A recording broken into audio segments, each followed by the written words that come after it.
Boulder in the morning to look for filters for his son. He claims he's found a safe road, but Nina doesn't believe him because she has the area memorized. It turns out her old lab is in Boulder. Will wants her to come with him because she studied the Reapers for years and survived the last trip she made. However, Nina points out she only got lucky and Will's wife did die during that trip. Refusing to give up, Will tells her about mine that goes through the mountains, yet Nina thinks that's worse because the Reapers can trap them there and still refuses to go. After Will leaves, Nina works on modifying a compass, but she can't stop thinking about the death of Will's wife, which leaves her in tears. Meanwhile, Will asks a neighbor to take care of Hunter before going to the gun store to get a bunch of weapons. Katie shows up and announces she's going with him, not caring about his protests. Nina also gives in and agrees to come while mocking Katie because she has no experience and will be a burden. Will says goodbye to Hunter and promises he'll come back, but the boy points out his mom said the same thing.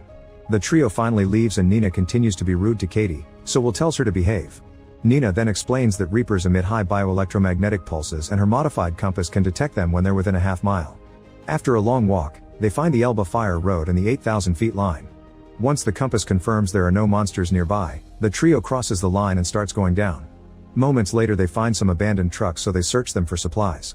They get some flares, ammo, and even a grenade launcher that Katie knows how to use.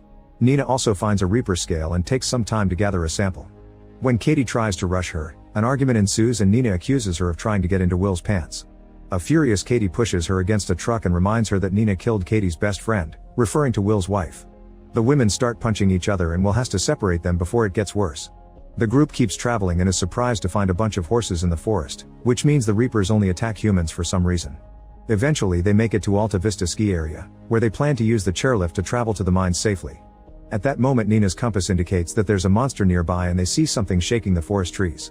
Will immediately climbs to the top of the lift and starts working on activating the backup generators while the women stay on the ground to offer cover.